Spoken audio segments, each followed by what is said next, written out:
Vamos falar agora sobre o caso da dona Francisca dos Santos. Ela teve 90% do corpo queimado. 90% do corpo queimado, minha gente. Pelo próprio namorado. Ele admitiu que foi o responsável por tudo isso e disse o porquê. Por conta de ciúmes. Ela morreu mesmo depois de ser socorrida pelos vizinhos. Eu e o repórter cinematográfico Michael Machak fomos até Matinhos, entramos na casa onde tudo aconteceu e você agora vai junto com a gente até lá.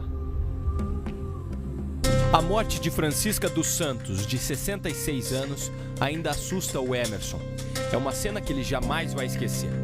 Foi ele quem ajudou a apagar as chamas e levou a senhora para a unidade de pronto atendimento com 90% do corpo queimado. No momento que eu entrei dentro da casa, com um balde de água, eu deparei de frente com ela já. Me deparei de frente com ela, mas ela não tinha fogo.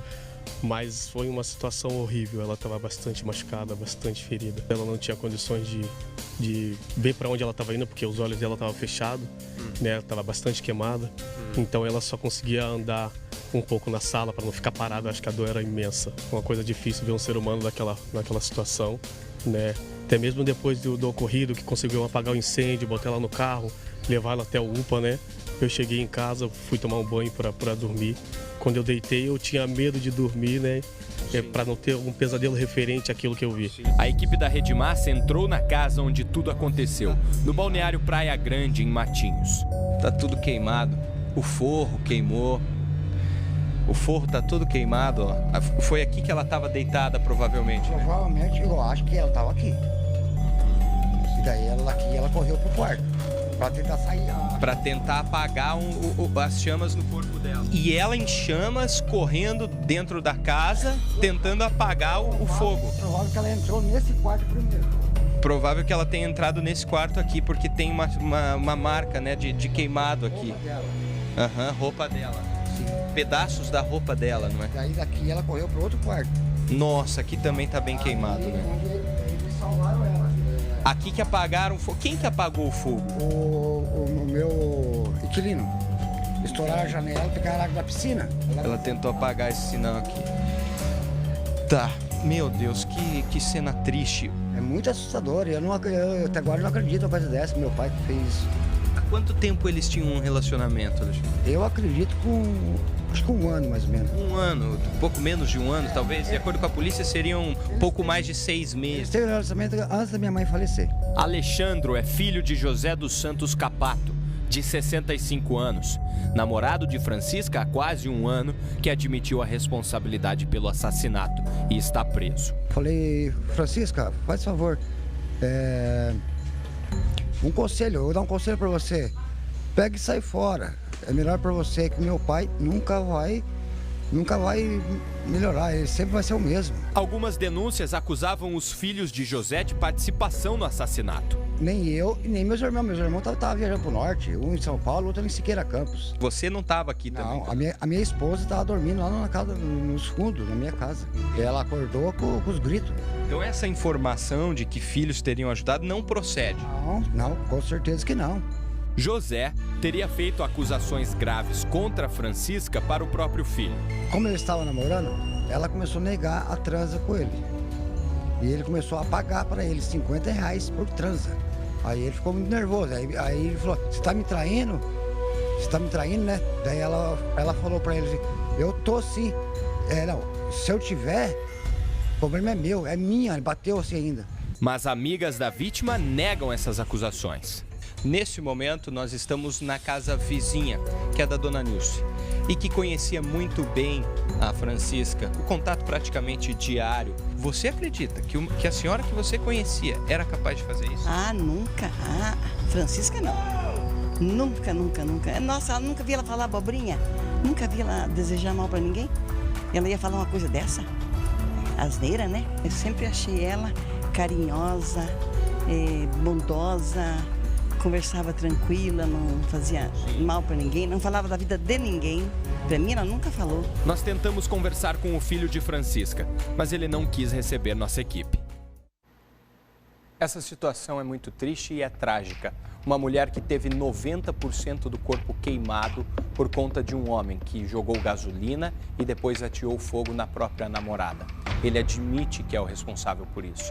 Eu não acredito na versão que o Alexandre, filho deste homem, nos passou. Vocês ouviram ali. Ele disse que a Francisca estava cobrando dinheiro para ter uma relação amorosa com o próprio namorado e ainda falou que ela estava traindo ele, teria admitido isso.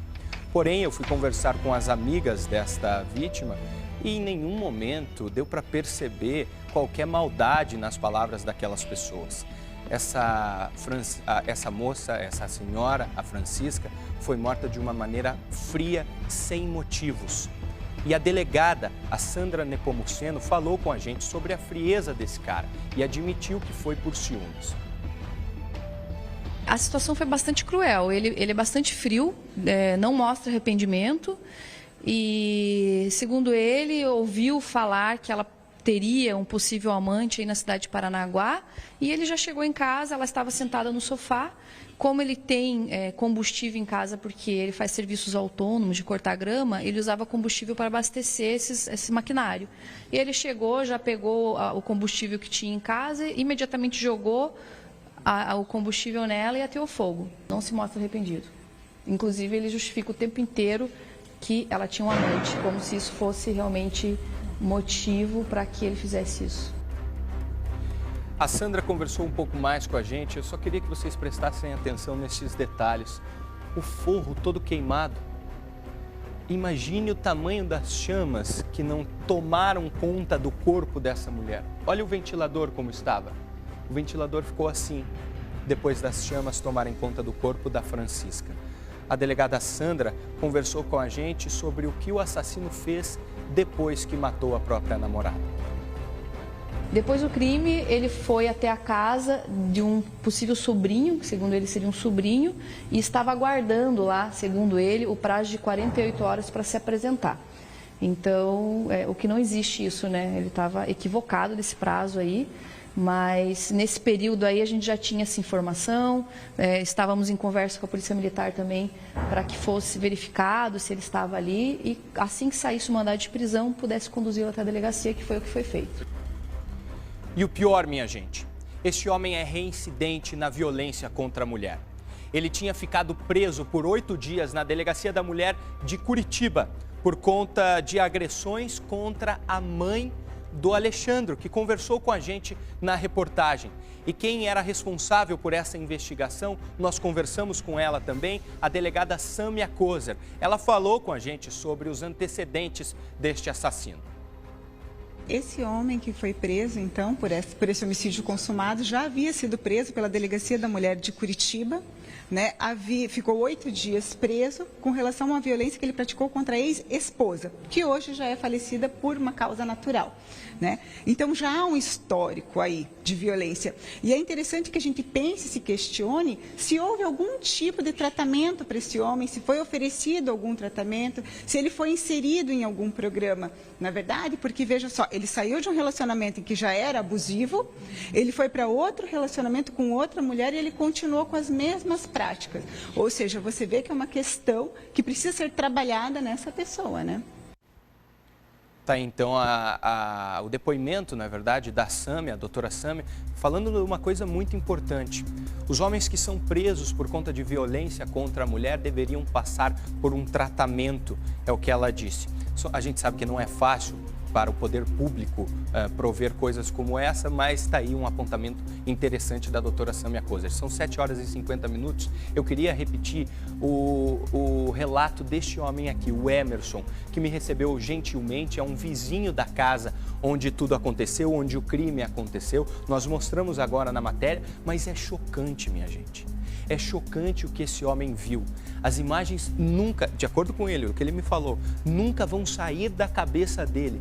Ele viu essa mulher inteira em chamas e com os olhos todos fechados, porque ela não conseguia abrir, estava toda queimada já. Quando ele chegou, as chamas até já tinham sido controladas no corpo dela, mas toda machucada. Como a gente já disse, 90% do corpo queimado. Vamos ouvir mais uma vez o relato dele. uma coisa difícil ver um ser humano naquela situação, né? Até mesmo depois do ocorrido, que conseguiu apagar o incêndio, botar ela no carro, levar ela até o UPA, né? Eu cheguei em casa, fui tomar um banho para dormir. Quando eu deitei, eu tinha medo de dormir, né? Para não ter algum pesadelo referente àquilo que eu vi. Que imagem que esse homem deve ter visto. Que coisa horrível que esse homem deve ter visto. Se a casa ficou desse jeito, se a casa está assim, imagine ela como não ficou, já que ela era o foco do incêndio. O incêndio começava no corpo dela. Foi no corpo de Francisca que José jogou a gasolina e ateou o fogo. Estas coisas que pegaram fogo aconteceu depois dessas chamas nesses outros lugares. Porque o fogo começou no corpo dela e o foco principal do incêndio era o corpo dessa mulher. Ela deve ter sofrido muito, minha gente.